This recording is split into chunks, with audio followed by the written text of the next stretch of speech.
He's back. You know him. You love him. It's the incredible Corey freaking Perlman of Impact Social Media. Corey, welcome back. Well, thank you, David. I think frickin' is now on my birth certificate. So yes. Thank you. Yes. And as it should be, because as you're it so should be. freaking smart and freaking awesome and a freaking amazing human being. Thank you, brother. The bromance continues as it has for many, many years. Yes. I mean, buddy program. We're fresh off of Influence, and buddy program is back at NSA because, we're the ambassadors. We're the OG. We were the poster children. We were the poster children to a bromance created from the buddy program. Pretty cool.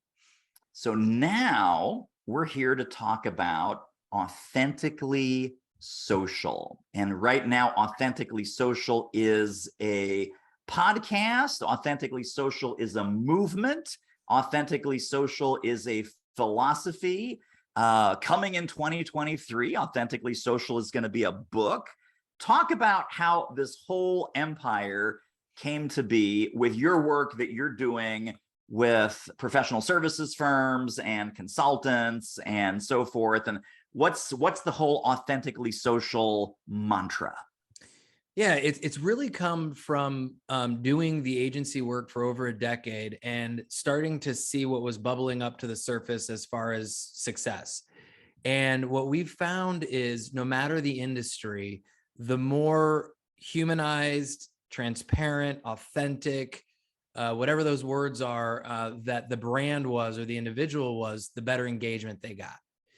And so we want to help your audience be less of a brochure or a billboard and more of a story that includes themselves, that includes their clients, that includes their community, their culture, their values, their passions, and share that story, because billboards and brochures don't work on social. They may work on traditional media, they don't work on social. And we have data to support that over 12 years of this agency work. And every time you see a human being, you see an interview, you see a person on social, it does better than a white paper, an article, or an image of some kind. And that's why I've created Authentically Social as this kind of material, as my speaking, I'm really doubling down on it, David. And honestly, it came from something that was mentioned about me on stage, that I'm an authentic person on stage. It's like part of my DNA. And so it feels really good to be helping others be themselves on social, because the more I'm myself, and I know you feel the same way, the more you're yourself, the more you resonate with your audience on social media. Yes, for sure. Now, talk about the podcast, because the podcast is kind of a special thing. This is not a solo podcast. It isn't. This is a joint podcast. And tell us who your partner is and how you two came up with the podcast ideas. Yeah, because I think it'll be helpful a little bit for your community also from a getting content out of you perspective. You know this as an author, as a multiple book writer. I was having a real hard struggle. You know this because we have our bromance of getting this third book out. I mean, I've just really struggled writing. I've got little kids running around, got a busy business and all that, and I just haven't found time to write. So my wife, who's very smart, very brilliant in her own way, said, we got to get this out in order for you to stay relevant, for you to stay busy.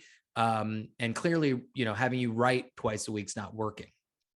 So I want to get it out of you, and maybe we can do that in more of an interview format. And so she said, let's do this podcast together. I said, it's a great idea. So we solely did the Authentically Social podcast episodes, not to get listeners to the podcast. That happens great, but that's not the intent. The intent was to give us a stage to get the book content out of me. And so we are on there together and we have a conversation around these different principles, and we can talk about a few if you'd like, regarding Authentically Social. And then we take that content, it gets transcribed, and then a writer goes in and helps me create chapters of the upcoming book from the podcast. It's really fun to do.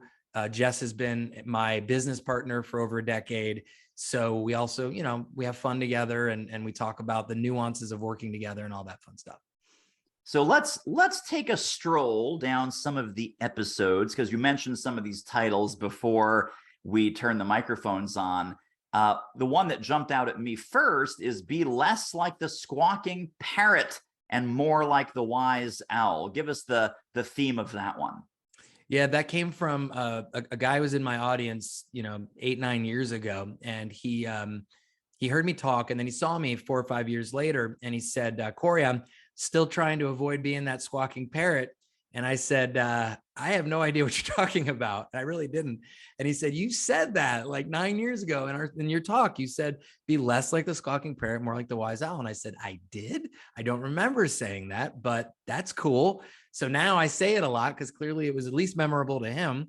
So I think about these two birds that, you have the squawking parrot who's constantly over promoting, selling on social, talking in terms of his own interests and just really annoying people, no offense to parrot lovers out there.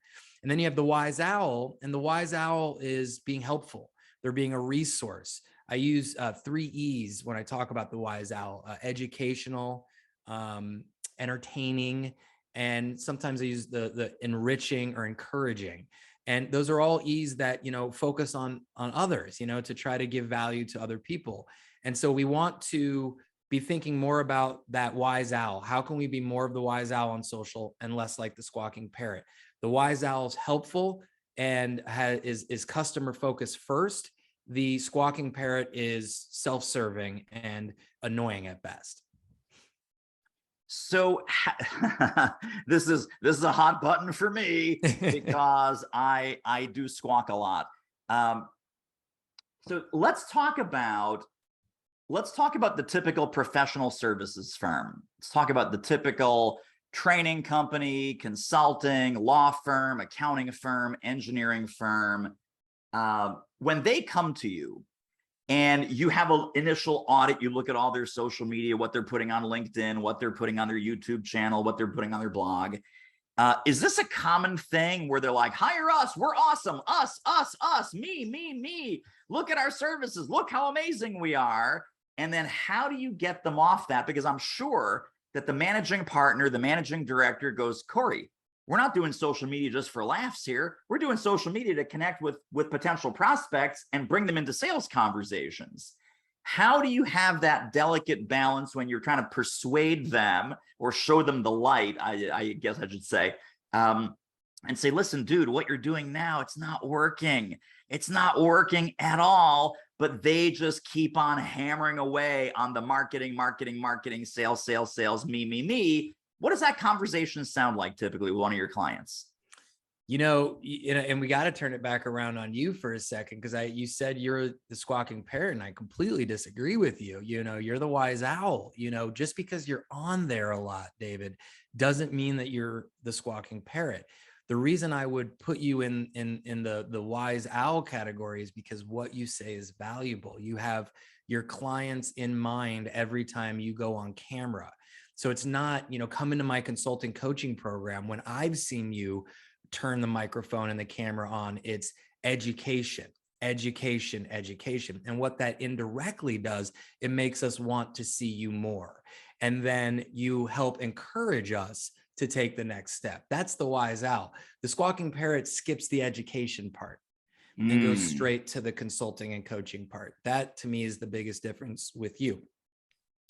Going to some of our clients and colleagues, I think a lot about, I was talking about this earlier today, so I'll use this as an example. The periodontists is one industry that we are in a lot, but think any industry, but these are dental surgeons, okay? These are very high technical, long-term sales. I mean, these are people that are in your mouths and are going to essentially help you make or break the rest of your life. This is a big deal. So to see them for the first time in the chair, it would be kind of a scary thing, in my opinion. That's why I tell the guys and gals. So what we try to do is get them in front of the camera, get them on social so that they can see more of them. And so, some of this is education, showing people how crazily, engaged and passionate they are around dental surgery. Like, sickening, like, I can't believe these people wake up every day thinking about this, but they do. And that can come off on camera. Another one of our clients, Dr. McCauley, although he's super smart and super intellectual and a phenomenal periodontist. He's also really funny. And so he comes off like that on screen. And so it tells people that not only is he good at his job, but he makes you feel at ease, relax. He's going to make it a good time for you. He's not going to make this a painful experience. In fact, it's going to be the opposite. And so he brings that. It doesn't have to be quirky and funny with memes and such. It's just when he talks, he's just funny, and he just brings kind of a levity and a relaxed state to his conversations. That's what we want to bring to your social media. We want to bring the different layers of you so that they see these different sides of you before they ever get into your chair, before they ever sit across the desk from you or become one of your coaching or consulting clients. Does that make sense? Totally. Yeah. Let me just jump back into our list of episodes. By the way, I'm curious, Corey, is this list of episodes potential chapter titles in the book? They are. Yeah. They're definitely Ooh. chapter titles of the book. Very nice. I love that. Well, talk more about your baristas, less about your coffee. So, and the way this conversation is going is great, because you're one of, you asked me how we get these professional folks to be more authentically social. And look, I want to make a clear point. You're right. We're not there for non-for-profit reasons. Like, we want at the end of the day for them to work with us. And that's the end goal. It's just how we get there. So this one is about when I go to my local coffee shop here, I'm often asked why I go there so often. And it's not because of the coffee. I love coffee, as I know you do, but it's not a specific coffee. I just like good coffee. It could be Starbucks. It could be my local coffee shop, Thousand Hills, could be, a couple of them here. It's not the coffee. It's the people. It's the baristas. It's the people who meet me there that I love the most, and the reason I go back. And I think that translates to a lot of our industries, especially, say professional services, accountants, doctors, lawyers, so on and so forth. It's the front people, the people that we meet. It's them that we interact with that are so important. And I think that's a great category to highlight on social. So when we do the social media marketing for our clients, we create buckets to tell their story.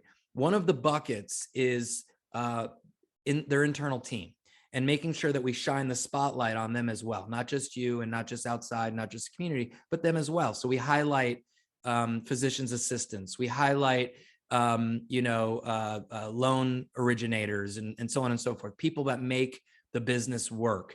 And we also highlight the culture within the business, so if you do, a monthly outing together, a golf outing, a charity outing, we really want to get that layer of your business, your values and such throughout your organization out onto social. So when I say talk more about your baristas, less about your coffee, that means talk more about your internal team and less about your products on social.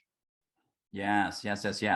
So let's talk about one of your larger clients, typical larger client, CEO, C-suite team, leadership team, 30, 40, 50 employees, something like that. They say, well, Corey, we want our company, we want our firm on social media. We don't necessarily want our people on social media, which of course to me is a ridiculous statement. And I think you would agree. It's like, how do you convince them that nameless, faceless companies do not have a compelling social media presence, but people who run the company, or like you say, the frontline folks, the heroes of the operation, they're the ones that should be some of the source material for the social media. So the CEO might say to you, well, Corey, I don't have time to do videos. I don't have time to do these authentic, hey, I was talking to my wife last night and we had this conversation and, my kids are so cute and here's my puppy and here's us on vacation in Virginia. There's a resistance sometimes this even comes before Authentically Social, I think. There's a resistance to being personal. Mm-hmm. And you have mastered the personal / professional balance.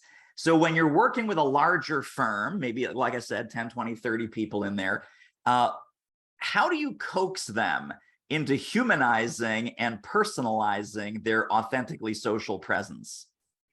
Couple things to unpack there. The first of all is the brand versus the individual. And you can just go look on social very quickly to see that people follow people, they don't follow brands.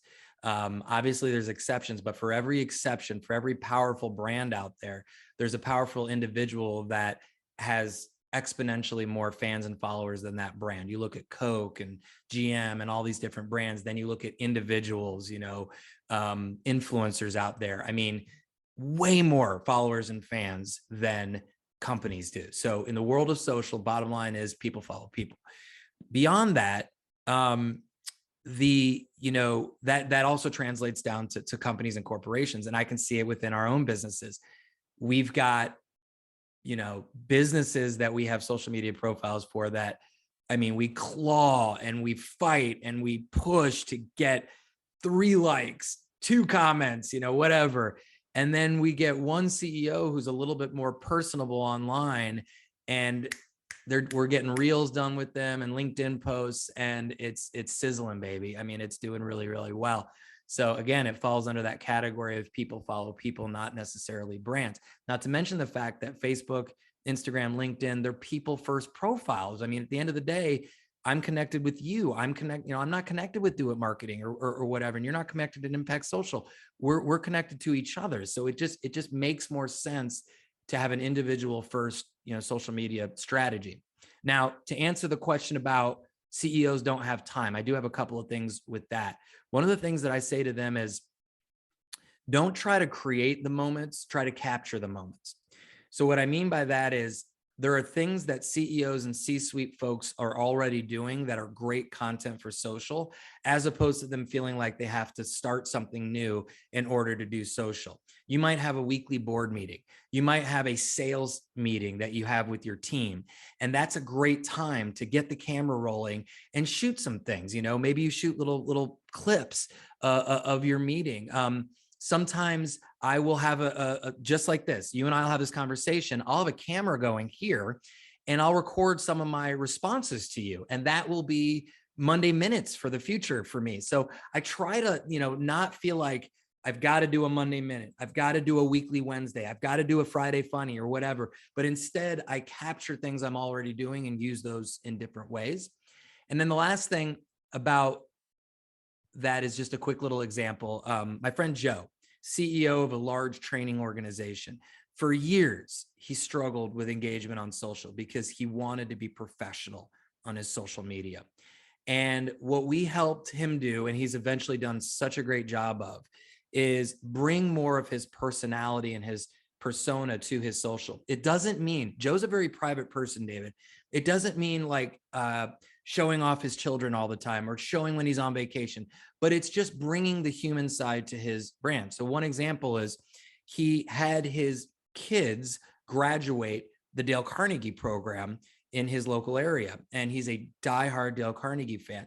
So he went to social and he talked about that experience and how proud he was of his children going through Dale Carnegie. That post, David, blew up in comparison to any brochure, any white paper, any podcast, anything he had done in the past. And it was on LinkedIn, by the way, but because people loved the human side of that story, not necessarily some sort of business advice, if that makes sense. Yeah, no, for sure.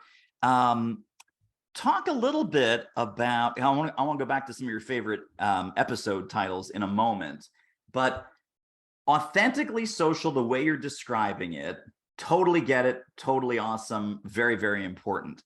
It seems to me like when you go back to the beginning of social media, this is eons ago, cavemen were wandering, buffaloes were on the plains. What we were told is people love intimacy. This is like way, way, way long ago. They love intimacy. They love behind the scenes. They love showing how the sausage is made. If you have an office, kind of do a little walking tour of the office. Hey, Barbara, how's the coffee this morning? Great. If you're an author, right, show yourself tapping away, writing the book, editing the book, lay out the pages on your living room floor because you laid out the pages on your living room floor. You're doing that work anyway. Just capture it, right? Just like you said, don't create moments, capture the moments on video, capture the moments with photos. And then after this advice, we got into social media ads. We got into Facebook ads. We got into funnels. We got into automation. We got into all of this machinery around social media. And people forgot. I think people forgot the original source and intention for quote unquote business social media is let people get to know your business. Let people get to know your people. Let people get to know your projects and what you're working on behind the scenes. What does the kitchen area look like in your office? What does the front desk look like? Oh, it's someone's birthday today. Here comes the delivery guy. Ding dong. Oh my God, look at this big bouquet of flowers. Tell me a little bit about how everything old is new again with that original advice that we heard 8-10 years ago, how we lost track of it, maybe why we lost track of it, and why it's important today now more than ever. I think you're exactly right. And I think it's a common thing that happens in the world where the pendulum swings one direction, everyone freaks out. It goes the complete opposite direction, everyone freaks out. And then I think what happens, hopefully, is it lands somewhere in the middle, into a good place. And I think that's where I would say, I'm hoping it will land for social moving forward, at least for my clients and the people that I work with, which is, I do think they want to see how the sausage is made. I do think that they want to see behind the scenes. I do think intimacy is back and all that. However, but there has to be value for you and me. And so I always try to say that, yes, bring us in, but while you're bringing us in, talk to us about why it's relevant to you. So an example that came to my mind is sometimes I'll shoot behind the stage before I'm about to go out on stage. That can be very self-serving if I'm not careful with that. Hey, I'm back behind the stage. It's really cool back here. I mean, yeah, some people might be interested in that. But what I could do with that is say, a lot of us get nervous before we're about to present. I do too, And so I just want to give you all a couple of things that I do for myself before I go out there, just to relax me a little bit. I hope it's helpful for you. And so I'm also showing them behind the scenes, but I'm giving them a little something that might be helpful for them, right? So I always want to make sure that I'm not truly just being self-serving, because I think that's what steered everybody away from doing it. Is everyone used to say, nobody cares what you're eating. Nobody cares what you're, and that's true to this day, is because we were doing it. I even look at my old posts. I'm like, oh, like it was just so like, this is what I'm doing, period. I talk to a lot of, travel advisors and such and travel agents. And so there's a good example there where they're at a beautiful resort location and they're about to go on screen. I say to them, look, part of it is showing people where you're at, and that's great, but you got to add value, or it just looks like you're bragging, So what are some excursions that I have to do if I'm in Alaska in the summertime, or if I'm on an African safari, what do I need to think about prior to going that I will wish I did if I didn't, So add value to the behind the scenes, how the sausage is made content. And I think you've hit that middle spot that we're hoping to get. Yes, for sure. One of the episodes, and I try and use this a lot, and again, I'm probably not using it 100% the right way. Never let a verbal testimonial go unpublished. So talk a little bit about the role of sharing testimonials. One of my big beliefs is, who's the one person that can sell you and your services better than you? Well, it's your clients. Your clients are the best ones that can sell you and your services. Talk a little bit about what's in that episode, what's going to be in that chapter about never let a verbal testimonial go unpublished. I'm glad you asked about that one, because it does go back to your point about, look, I'm not just here to entertain people. I'm not just here to enrich or encourage. At the end of the day, I am trying to move my business along. So there's a great example of you not needing to be self-serving and allowing your ambassadors, your advocates, to do the serving for you. I couldn't agree more with you that you and I pale in comparison to selling our own services compared to our clients. If I had myself sitting up here and a client, I'd always pick the client to talk about me versus me, because they're going to do a better job of it. They're going to use the words that the other people want to hear better than I will. And it's more credible because they're saying it and I'm not saying it. So absolutely, your clients and your customers are your greatest sales champions. So part of getting that more is being proactive to ask for it. So people are more motivated when they're unhappy than when they're happy to talk about us on social. So we have to motivate them. We have to encourage them. Timing is everything. Again, like just using the travel advisor as an example, if I am on the cruise or I've just gotten back from the cruise, great time to ask me for a testimonial. 3 weeks later, not so good. Kids are crying, business is is calling and I am so far away from that vacation, I don't even remember it. So timing is everything. I see with your business, David, it's when your clients hit that sale, when they book something that they've never booked before. It's that feeling, that emotion. They'll literally go to the end of the earth for you, David, the end of the earth for you, because you just opened up a box that they've never seen before. 3 weeks later, it's just not as exciting, So we got to get them when the timing is right. And then we also have to just make it as smooth and easy as possible. So I always often say, I'll use me as a case. When I ask for a LinkedIn recommendation after I get on stage, I send an email. I give the link to exactly where to go for the LinkedIn. You don't have to go search me on LinkedIn. You don't have to friend me. I've already friended you. I've done all the work.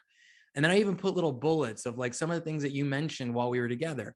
I came in early. I customized presentation. You mentioned these things. So if you are so inclined to write me a recommendation, first of all, I sincerely appreciate it. It means the world. And that goes a long way. Asking and not just sending like a formal note, or whatever, but truly saying, hey, I just want to let you know, it really means a lot that you would do this. I know it takes time out of your day. Thank you in advance. And then giving them all the little bullets to make it as easy as possible gives you the best chance of getting that positive feedback. Yeah, for sure.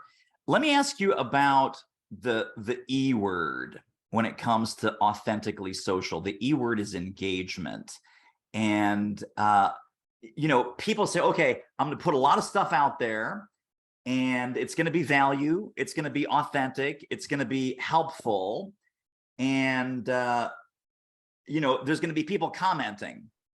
Corey, do I have to go back and reply to each one of those comments? I mean, what if I get 20, 30, 40 comments? What if what if my YouTube channel suddenly, like, people are commenting there and then they're commenting on Instagram and then they're commenting on LinkedIn? Do I have to like do the rounds and kind of follow, because isn't it enough that I just put it out there? Tell me about this engagement thing. Why is this engagement thing even important? Well, I think that, that's a good problem to have. In all honesty, I don't get that question as much as I get the opposite. If you're getting lots of engagement, great. And we can figure out a commenting strategy that works for you. But I think that if you're getting that kind of engagement, you're happy, generally speaking. It's really the opposite where, we're putting out good stuff and we're not getting the kind of engagement that we want. It's a noisy place. Social media is. Every day we're competing with, not only thousands upon thousands of content, but content that's just pure fun, that's pure entertainment. And we're in business. It's like you're talking to attorneys and doctors, and it's like they're on here for social. The odds are stacked against us to get engagement on social. Let's be honest with ourselves. So one tip that I'll give your audience to getting more engagement, and that big E word, is following what the platforms are pushing in terms of their newest features. So right now, as you and I talk, Reels is the thing on Instagram and Facebook. TikTok is eating their lunch. They're trying to compete. They've turned all their videos into Reels, and they are trying to win back their market share with Reels. So what should that say to us and everyone listening? Do more Reels. Why are you doing static posts and carousel posts and static videos or whatever when Instagram is literally telling us all, if you do Reels, we'll show it to more people, and it was the same thing with stories when that first came out. And then if it's LinkedIn, what they're telling us is they want more conversations happening on that platform. So they actually want more text-based, rich-based text. They want to see you conversing more on your own profile, and they want to see you conversing more on other people's profile. The more you communicate both on your own as well as commenting on other people's, the more they're going to spotlight your content and your profile. So I think I always tell people you don't have to be on every social platform, because that is a lot. But when you're on each platform, really focus on the features within that platform that platform is pushing most. On Instagram and Facebook, it's Reels. On LinkedIn right now, it's long form text, kind of heavy conversation content on LinkedIn. While we're on LinkedIn, what's up with LinkedIn newsletters? This is another new thing that they're pushing heavily. Every day I get like 10 invitations from people in my network that sign up for so-and-so's newsletter. I mean, they're pushing it hard. Is that worth doing right now? I think you just answered your own question. They're pushing it hard, and be the squeaky wheel.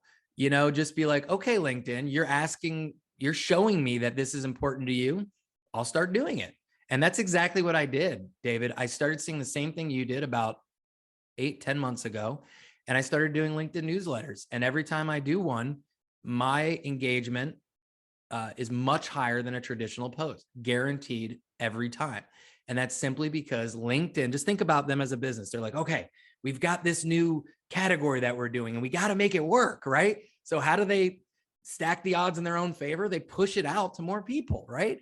So they ignore what they were doing 6 months ago, which is traditional posts, and they start putting more eyeballs on newsletters. So why would we not do that? Why don't we just watch what they're doing and follow suit? So newsletters might be the flavor of the month. And, LinkedIn and video have had a contentious relationship over the past few years. They've had it on there for a while. They had LinkedIn Live. But what LinkedIn found out is that people don't converse as much on videos because it's video and then somebody else has to start commenting. Whereas if you're already starting a conversation with text, then it makes more sense to have text. So they sort of found that video wasn't keeping people on the platform as much as text-based conversations. So that's kind of become back into popularity on LinkedIn. Again, going back to the theme, everything old is new again. It's like text, people. It's all about the text.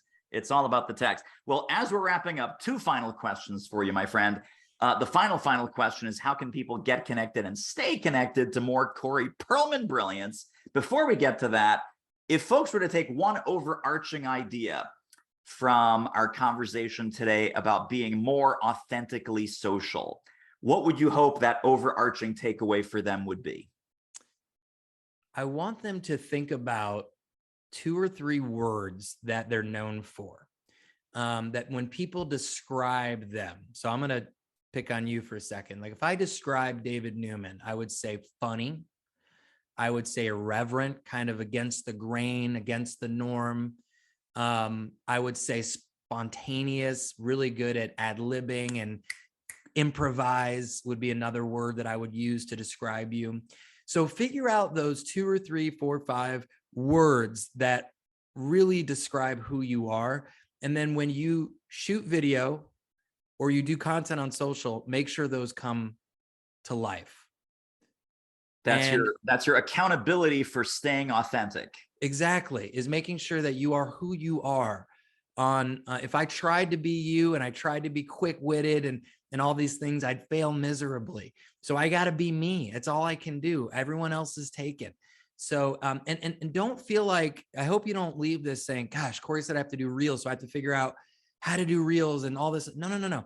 Both David and I don't know how to do reels. What we know how to do is shoot good video. Somebody else does the reels.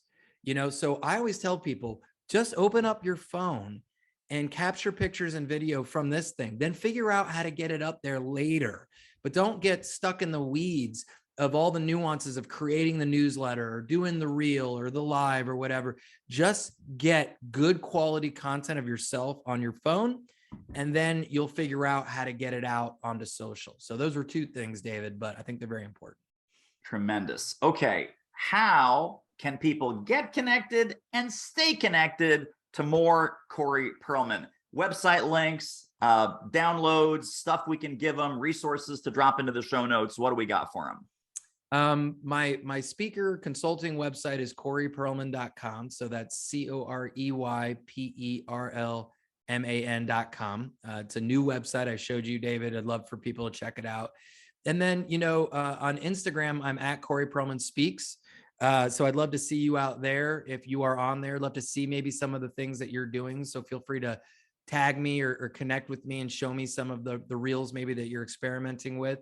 And then old-fashioned email. If you have questions about our agency or working with us, it's Corey, Corey, at impactsocialmedia.com. That's IMPACT socialmedia.com. That's how to get a hold of me. I love it. Well, my friend, always a pleasure to tune in to your brilliance. Thank you for being with us. And of course, we have to have you back. when the book comes out, when you win the Nobel Prize for being authentically social, all of these things. We're going to celebrate. We're going to raise a glass of bourbon. We're going to have some fun. And thanks for being on. Man, it's my pleasure. You are my buddy, will be. Anything you ask, I'm going to say yes to. So thank you for having me, and look forward to our next opportunity to see each other. I love you, man. I love you too, man.